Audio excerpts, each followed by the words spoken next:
Thank you, Mr. Chairman. Thank you, Mr. President. I'm going to be brief here. I know we have other colleagues. Senator from Connecticut.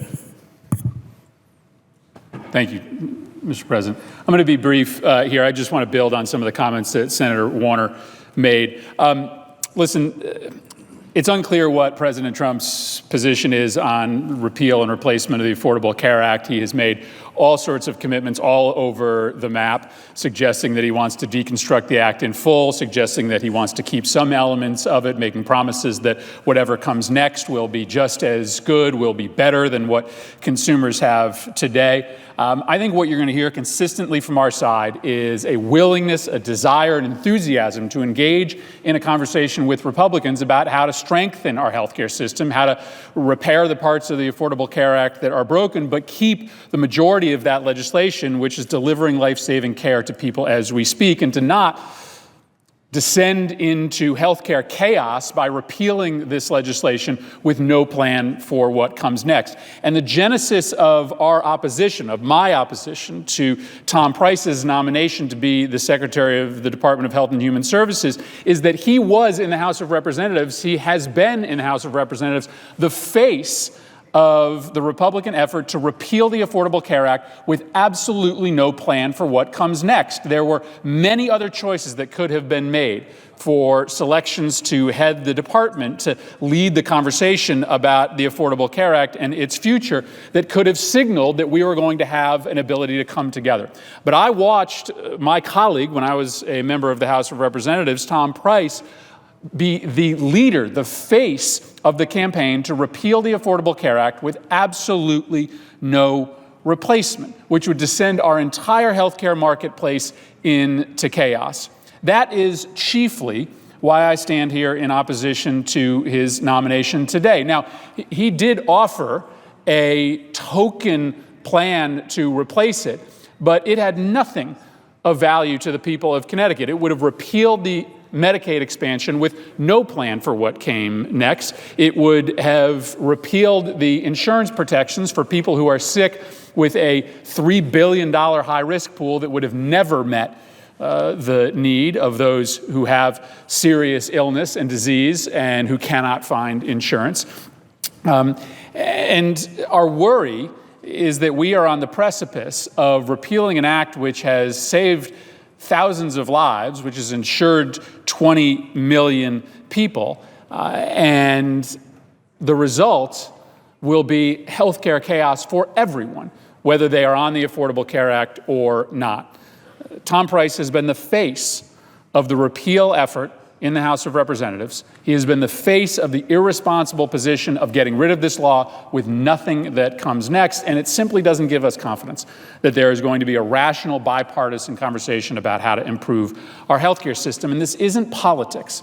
And I just want to underscore the point that Senator Warner made. This isn't about scoring political points. This isn't simply about numbers. This is about human lives that are affected if Tom Price gets what he has been asking for the last 6 years, which is a full repeal of the Affordable Care Act without any plan for what comes next. This is a picture of Mark and his family from Westbrook. This is a picture of his daughter, Dominique. Dominique has a profound intellectual disability. She also has cerebral palsy. She doesn't have the use of her left arm. She walks with an unsteady gait. She also cannot chew food, and so she takes liquid nutrition. But she's got an amazing spirit. She loves school, she loves music, she loves singing to Disney movies, she plays soccer, buddy baseball, rides a horse for therapy. But Mark and his wife used to spend $40,000 a year out of their own pocket for her care. And the Affordable Care Act saved this family from potential bankruptcy. The Affordable Care Act now, through Medicaid expansion, allows for Dominique to get care that is socially insured. And Mark asks, after all, who are we as a people in a country if we cannot take care of those who, for no fault of their own, cannot take care of themselves? Dominique didn't do anything wrong, he says.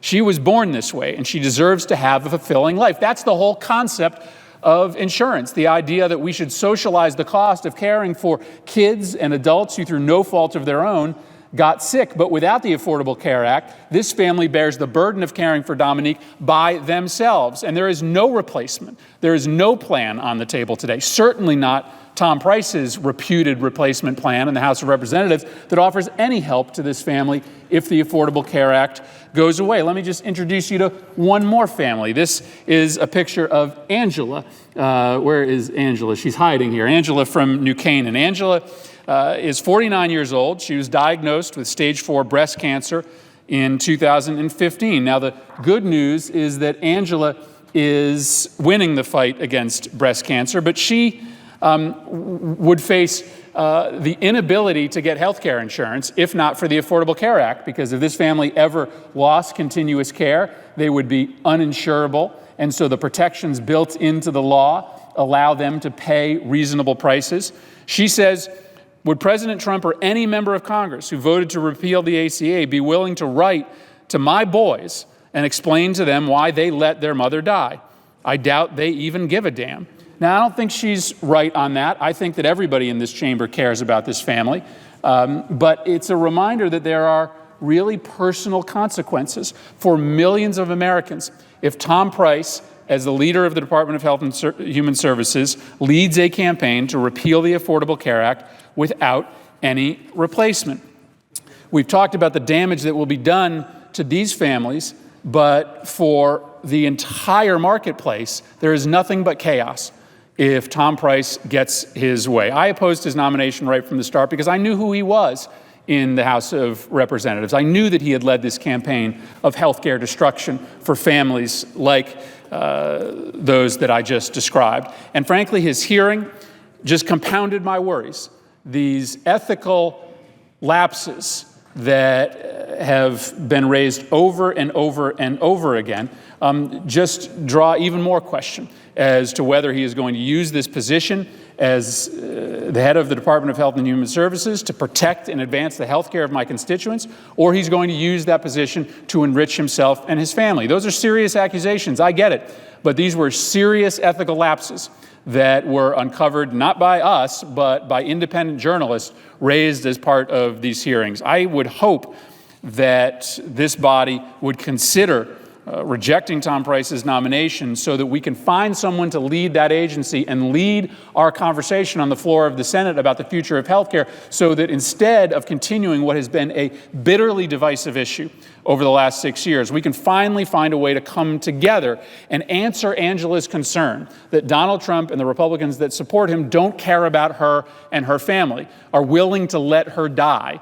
I don't think that's true. But by putting someone in this position at the head of the department who has campaigned on repealing this act, taking away from Angela the protections that allow her to succeed and to live and to continue to beat cancer without any idea for what comes next, it suggests that the division will continue and catastrophe will be in line for families like hers. I will oppose this nomination. I urge my colleagues to do the same. I would yield the floor.